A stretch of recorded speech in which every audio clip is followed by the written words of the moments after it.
Au cœur même de la politique étrangère américaine, le lobby pro-Israël opère avec une habileté étonnante et obtient des résultats considérables.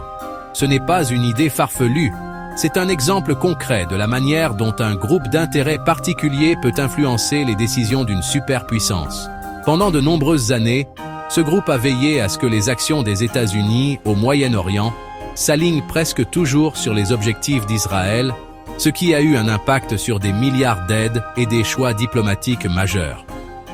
Les politiciens qui soutiennent Israël sont récompensés. Ceux qui s'y opposent font face à une forte opposition et à des risques pour leur carrière. Les discussions ouvertes sur la relation américano-israélienne sont étouffées, tandis que le récit principal omet le point de vue palestinien et pousse les gens à approuver sans vraiment savoir pourquoi. Le résultat est que les États-Unis perdent leur confiance et leur rôle de pacificateur, prolongeant les conflits et liant leur avenir à un petit allié, avec de grandes conséquences pour tous. L'alliance entre les États-Unis et Israël a commencé avec la reconnaissance rapide par Truman en 1948. Cela était dû à la sympathie après l'Holocauste et à des raisons politiques. Au début, le soutien était un peu incertain. Des crises comme celle de Suez ont montré que les deux pays n'étaient pas toujours sur la même longueur d'onde. Le grand changement s'est produit en 1967. La victoire d'Israël lors de la guerre des 6 jours en a fait un acteur clé de la guerre froide. Israël était alors considéré comme une base militaire pro-occidentale forte. Il a reçu de la technologie, des informations et de l'argent des États-Unis. Ce soutien était considéré comme vital pour la survie d'Israël. Mais il a aussi aidé l'Amérique à lutter contre l'influence de l'Union soviétique. Lorsque la guerre froide a pris fin, la raison stratégique de soutenir Israël s'est affaiblie. Mais le soutien n'a pas cessé. Désormais, il était maintenu en vie par des groupes de pression. Ainsi, la relation est passée d'intérêts partagés à une alliance maintenue par la pression politique de l'intérieur des États-Unis. Cela s'est produit même si les raisons initiales, plus larges, avaient disparu. Le lobby pro-Israël est un système complexe de groupes, de donateurs et d'activistes, tous œuvrant pour que les politiques soient favorables à Israël. Leur principal moyen d'action est le financement des campagnes. Des groupes comme l'AIPAC donnent des millions aux politiciens qui soutiennent leur cause. Outre l'argent, le lobby influence également l'opinion publique par des relations publiques, l'organisation de voyages en Israël et des pressions directes sur le Congrès. Un réseau de citoyens ordinaires envoie des tonnes de messages, donnant l'impression qu'un grand nombre de personnes les soutiennent réellement. Les législateurs qui s'opposent à Israël se retrouvent souvent isolés et font face à de réels risques politiques.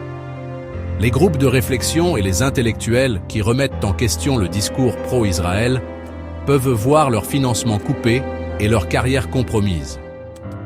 Cela conduit tout le monde à penser et à agir de la même manière. Il devient impensable de remettre en question l'alliance entre les États-Unis et Israël. Au cœur de ce lobby se trouve l'AIPAC, avec un budget de plusieurs millions de dollars et des milliers de militants. Leur conférence annuelle est un événement incontournable pour les politiciens qui rivalisent pour montrer leur soutien à Israël. L'AIPAC dirige les fonds de campagne et utilise son super PAC pour élire des alliés et punir les détracteurs. Le message est clair, défier le lobby signifie risquer votre carrière. Le Congrès approuve l'aide et les résolutions pro-Israël avec presque aucun débat, ignorant les critiques internationales. L'AIPAC a rendu les intérêts d'Israël synonymes des intérêts politiques américains, déformant ainsi les priorités nationales. L'influence du lobby est la plus évidente lors des actions militaires d'Israël à Gaza. Même face à l'indignation mondiale et aux images de destruction, l'establishment américain reste uni dans son soutien à Israël.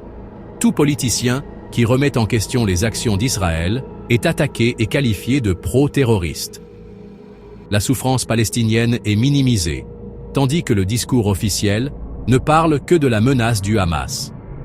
Ce bouclier diplomatique encourage les actions extrêmes d'Israël, faisant des États-Unis un partenaire dans le cycle de la violence. Même si l'opinion publique évolue, la politique reste la même, laissant les États-Unis isolés sur la scène mondiale.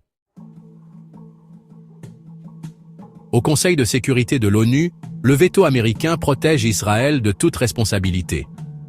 Depuis 1972, les États-Unis ont opposé leur veto à plus de 50 résolutions critiques envers Israël, érigeant ainsi un mur diplomatique autour de lui.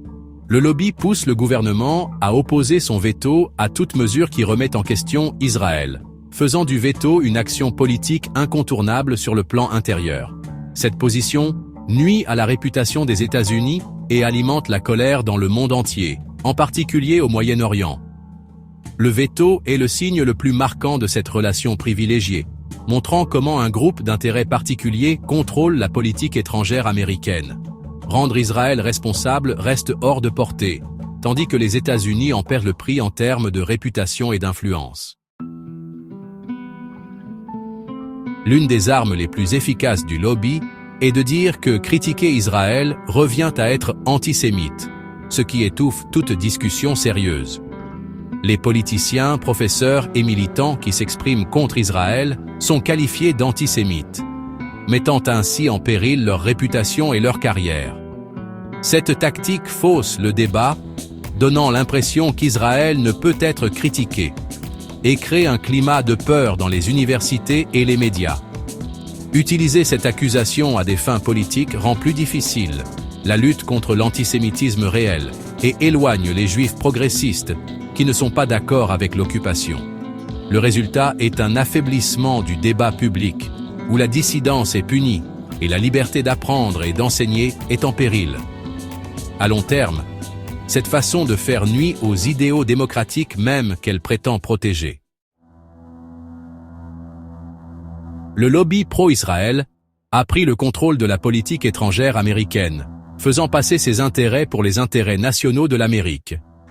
Le soutien à Israël est devenu une politique officielle, incontestée, peu importe qui est au pouvoir ou ce que pense le public.